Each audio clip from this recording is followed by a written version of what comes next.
ये अपराध है या मानसिक बीमारी? सब कुछ होने के बाद क्यों इंसान कदम उठाता है सुसाइड करने का? अच्छी जॉब, अच्छा पार्टनर, सब कुछ होता है जो सामाजिक तौर पर हम लोग हासिल करना चाहते हैं। आखिर क्या कमी रहती है जीवन में जिसके चलते लोग हिम्मत हार जाते हैं? न आर्थिक तंगी, न करियर में नाकामी, फिर भी क्यों कर लेते हैं लोग आत्महत्या? कई मुश्किल चुनौतियां पार की होंगी कामयाब होने के लिए, फिर क्यों ये कमजोरी? क्यों इंसान आत्महत्या के लिए मजबूर हो जाता है? आज CIR के इस एपिसोड में हम विवेचना करेंगे आत्मघाती आत्महत्या की। आखिर क्यों इंसान कामयाब होकर भी खुश नहीं है और क्या वजह होती है जो हम इंसान ये एक्सट्रीम स्टेप उठाने को मजबूर हो जाते हैं? कामयाब वर्किंग प्रोफेशनल्स क्यों अपनी जान देने को मजबूर हो जाते हैं? क्यों जीवन के द्वंद्व का सामना नहीं कर पाते और जीवन की कश्मकश में उलझकर अपने प्राण त्यागने का फैसला कर लेते हैं?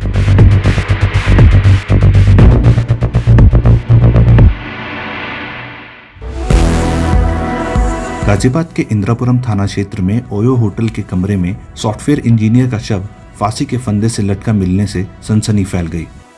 मृतक की पहचान मेरठ निवासी रजत प्रताप सिंह भाटी, उम्र 27 वर्ष, पुत्र संजीव भाटी के रूप में हुई। इंद्रापुरम के ACP अभिषेक श्रीवास्तव ने बताया कि रजत 2 नवंबर से इंद्रापुरम के ओयो होटल के रूम नंबर 203 में अकेला रह रहा था। इसी बीच 5 नवंबर को पुलिस को सूचना मिली कि होटल के एक कमरे में युवक ने फांसी लगा ली है।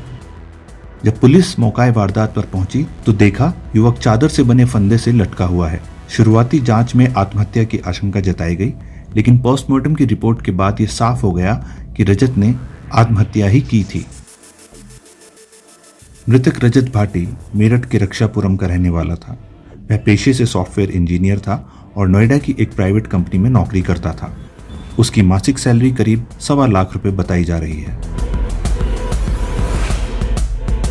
मृतक के परिजनों ने इसे सुसाइड नहीं बल्कि साजिश बताया है। परिवार का कहना है कि हमारा बेटा आत्महत्या नहीं कर सकता, जरूर किसी ने उसे ऐसा करने पर मजबूर किया होगा। परिजनों ने बताया कि पिछले कुछ महीनों से रजत अपनी पूरी सैलरी घर नहीं भेज रहा था। उन्हें शक है कि इस घटना के पीछे किसी महिला या लड़की की भूमिका हो सकती है। उन्होंने पुलिस से निष्पक्ष जांच की मांग की है। रजत की मौत के बाद अब सवाल उठ रहा है कि सब कुछ होने के बाद भी उसने अचानक ऐसा कदम क्यों उठाया। वहीं पुलिस ने युवक के मोबाइल और लैपटॉप को जब्त कर लिया है।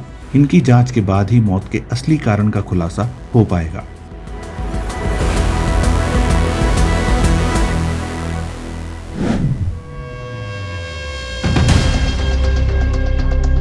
आत्महत्या की सबसे बड़ी वजह तनाव, डिप्रेशन और मानसिक समस्याएं हैं। हमारे यहाँ डिप्रेशन समेत मानसिक समस्याओं को लेकर वैज्ञानिक नजरिया विकसित ही नहीं हो सका है। अगर कोई डिप्रेशन का शिकार है तो हम उसे कमजोर समझते हैं। अगर हम खुद डिप्रेशन का शिकार हैं तो उसके बारे में दूसरों को बताने से हिचकते हैं और उससे अकेले ही जूझते रहते हैं। हमारी यह विकृत सोच डिप्रेशन के शिकार व्यक्तियों को गहरे अवसाद से भर देती है। डिप्रेशन का शिकार कोई भी हो सकता है, अमीर हो, गरीब हो, आम और खास, मर्द, स्त्री, बच्चे, जवान, बुजुर्ग, कोई भी इसकी चपेट में आ सकता है। इसकी कोई भी वजह हो सकती है। आर्थिक मोर्चे पर नाकामी, प्रेम में विफलता, विश्वासघात, अपराध बोध, किसी दमित इच्छा से उत्पन्न कुंठा, माँ बाप की महत्वाकांक्षाओं का बोझ, परिवार की उम्मीदों पर खरा नहीं उतरने की हताशा, किसी बीमारी या कमजोरी से उत्पन्न निराशा, नशे की लत, कोई भी वजह ऐसी पीड़ा को जन्म दे सकती है जो व्यक्ति को गहरे अवसाद से भर दे। ऐसे में उसे मदद की जरूरत होती है। मदद नहीं मिलने पर मानसिक पीड़ा बढ़ जाती है, व्यक्ति को धीमे धीमे तोड़ने लगती है। यह संघर्ष भयानक होता है।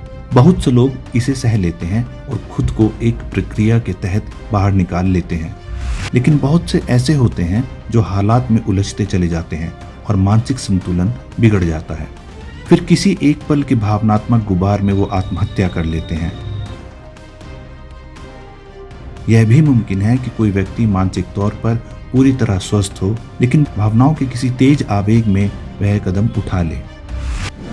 जिंदगी बहुत हसीन है दोस्तों, इसलिए हमेशा वो अच्छे काम करो जो दिल चाहता है और दिल को धड़कने दो। क्योंकि जिंदगी एक बार मिलती है, दोबारा नहीं। ऐ जिंदगी गले लगा दे, हमने भी तेरे हर एक गम को गले से लगाया है ना। ऐ जिंदगी गले लगा ले।